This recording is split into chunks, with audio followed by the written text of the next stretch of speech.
Bueno, increíble las cosas que se escucharon, ¿no? En aquel entonces. Ahora, el punto, Damián, es ¿en qué punto estamos respecto de la ley de medios? ¿Dónde estamos parados? A 2 años. A 2 años estamos con la ley plenamente aplicable, plenamente vigente, con la sola excepción de algunos artículos en relación a algunas demandas que solamente traban la aplicación para quien demandó. Vale decir, es el infinitesimal punto dentro de la aplicación de una ley de 164 artículos para todo el conjunto de la actividad de los medios en la Argentina. ¿Qué tiene que ver esto que señalás respecto del artículo de desinversión que obliga al Grupo Clarín a deshacerse de algunos medios? ¿Es eso? Yo sería un poquito más generoso con la explicación. Es un artículo que no habla de desinversión. De hecho, si después me alcanza el tiempo, quiero explicar que desinversión es un término que usa la UNESCO como recomendación. El artículo habla de adecuación, vale decir, en una ley que hacía muchos años que estaba, demasiados, y que había sido empeorada en el neoliberalismo, y que además a eso se le agregaron tratados de reciprocidad con Estados Unidos, y que nadie sabía quién eran los dueños de los medios en muchos casos. La ley lo que dice es, hay un año para adecuar todo lo que estaba fuera de la ley, incluyendo aquellos que tuvieran una posición dominante en exceso a la cantidad de licencias o de mercado que marcaba la ley. Entonces, esto no me consta personalmente, no soy funcionario, pero sí tengo el relato de algunos que me lo mencionaron, que hay medios que han pedido normalizar situaciones al mismo tiempo que piden amparos ante la justicia. Algo así como que las cosas son y no son a la vez. Entonces, un artículo que está comprometido allí es el 161, que es el que da este año, que es el que ahora la Corte tiene en un recurso de queja para determinar el plazo de la medida cautelar, no la cuestión de fondo. El plazo de la medida cautelar es lo que se discute. Hay otros 2 casos, o 3, también vinculados al 161, y hay uno que para mí es mucho más complejo, que es la suspensión que dio el mismo juez Carbone, que es el juez que ya había resuelto la cautelar del 161 en la ciudad, que es suspender el 30. El 30 es el que marca la excepción para que las cooperativas de servicios públicos puedan ser licenciatarios de servicios de comunicación audiovisual. Y la razón es la diferente posición respecto, entre otras cosas, de los impuestos, respecto de la competencia con las sociedades comerciales. Y eso es particularmente grave, porque las cooperativas no solo actúan en radiodifusión. Entonces, si queda un precedente de que el movimiento cooperativo, por su constitución, no puede entrar a esta actividad, cosa que no dice ninguna regla de derechos humanos, pero aclaro eso, se podría usar el antecedente para otra cosa. ¿Y por qué las quieren dejar afuera las cooperativas? ¿Cuál sería la razón de mercado, si querés? La razón funcional es que solamente las cooperativas, entienden los grupos concentrados, están en condiciones de disputarles la presencia en el mercado. Ahora, tampoco hay que pasar un tema por alto. Hay medios que no son medios concentrados. Hay cables que han resistido los procesos de concentración a lo largo y ancho del país. Entonces, disputar contra una cooperativa que tiene los tendidos y otros servicios puede generarle algún tipo de complicación. Por eso la ley dice, las condiciones de explotación tienen que pasar por la Comisión de Defensa de la Competencia. No dicen no. Dicen, veamos cómo los chiquitos pueden operar con una cooperativa al lado.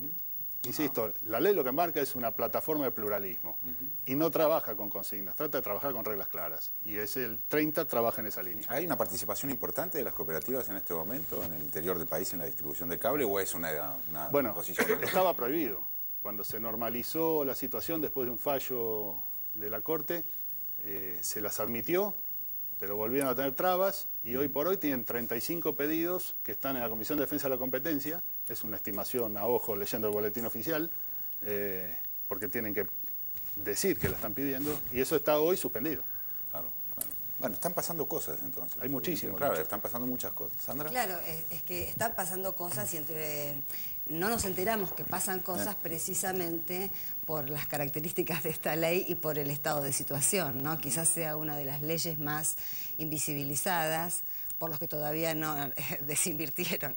Pero viniendo del otro informe, del aniversario del Che, yo pensaba que durante muchos años a uno, y a mí me ha pasado y a muchos supongo también, costaba hablar de algo revolucionario dentro de la democracia, ¿no? Uno se acostumbró, sobre todo también desde el regreso de la democracia, a cierta tibieza, a cierta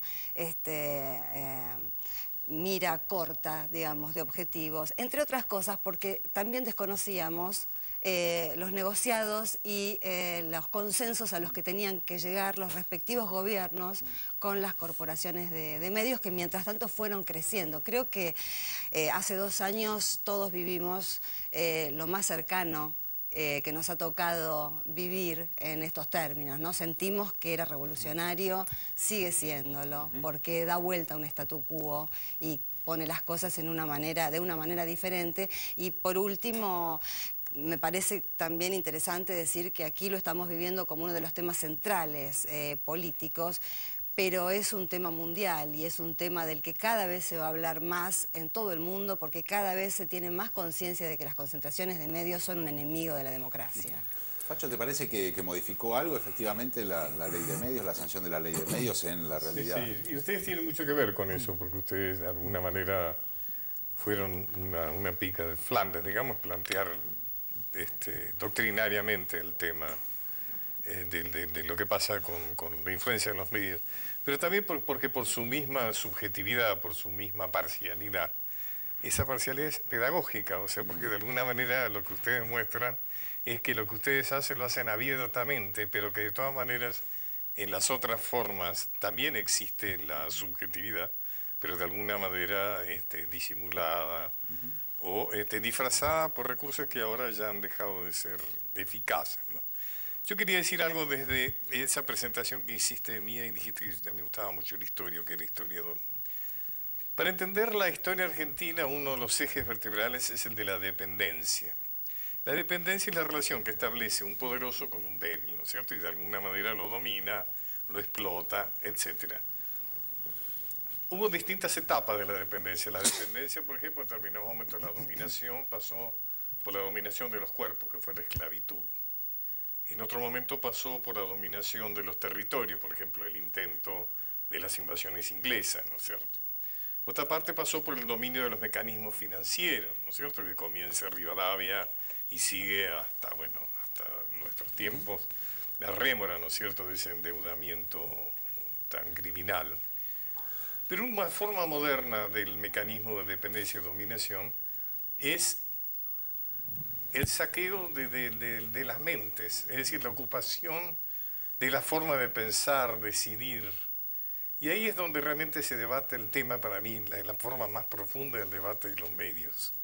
Es decir, pelearle al liberalismo que hoy está demostrando trágicamente su faceta más cruel en todo el mundo, la capacidad de dominar nuestro inconsciente, hasta nuestro inconsciente, es decir, nuestro sistema de decodificar las situaciones, nuestro sistema de entender, nuestro sistema de proponer, nuestra forma inclusive de sentir, de creer. Para mí eso es lo más profundo de este debate sobre medios que se está dando. Bueno, disputarle al liberalismo el control de nuestros inconscientes. ¿Barra? Sí, yo veía, porque era una cosa que tenía un poco olvidada, me llamó, me volvió todo de golpe con la gente fuera del Congreso, festejando la cantidad de gente que había, y la gente emocionada y llorando, y la expectativa. Y la pregunta es para Loretti, porque yo creo que mucha de esa gente, y uno lo percibe todos los días, tiene la sensación de que no ha cambiado nada. Y...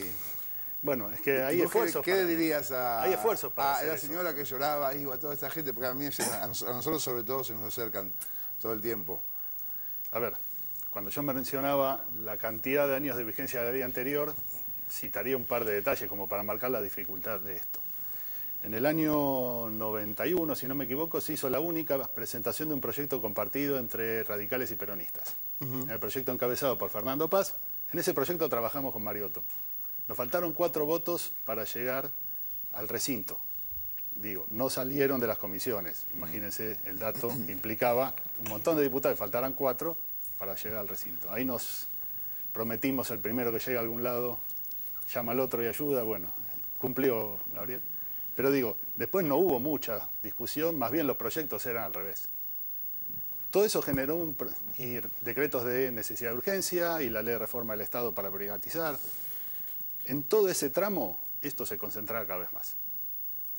Entonces, cambiar eso y hacer un plan nuevo de frecuencias, que es muy complejo, y generar un decreto que previera dónde van a funcionar las emisoras universitarias, armar un decreto que diga dónde van a funcionar 220 nuevas licencias en el interior del país.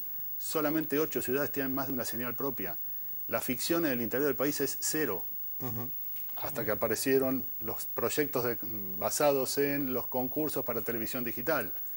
Digo, ahí no es hacer un plan técnico de jugar a ponerle la cola al burro, pegarle con un dardo al mapa y decir ahí va una estación. Digo, eso lleva tiempo. Están vigentes las reglas de los derechos al público, ahí no hay que reglamentar nada, quien quiera plantea. Se están adjudicando licencias a escuelas. ¿Sabes lo que es para un pibe de 11, 12 años asociarse con una radio al mismo tiempo que con una netbook? Es el libro de lectura de hace 100 años. Claro. Se han hecho censos, se sabe quiénes son los dueños de los canales de televisión y de las radios. Hay un tema muy importante al cual se le presta poca atención, pero yo soy bastante obsesivo, que tiene que ver con, ahora se distingue qué es pauta y qué no es pauta. Digo, si uno le toca mirar televisión en otro lado, encontrará un segundero que dice cuánto falta para tener la pauta, y eso tiene que ver con derechos del público. Pero además tiene que ver con que el dinero de las pautas, de las publicidades, vaya a la publicidad de la televisión abierta sobre todo, que es lo que va a servir para fondear el sistema, además de los concursos. Porque si no queda concentrado acá. Cuando alguien pone un PNT, es dinero que no va a la pauta al interior.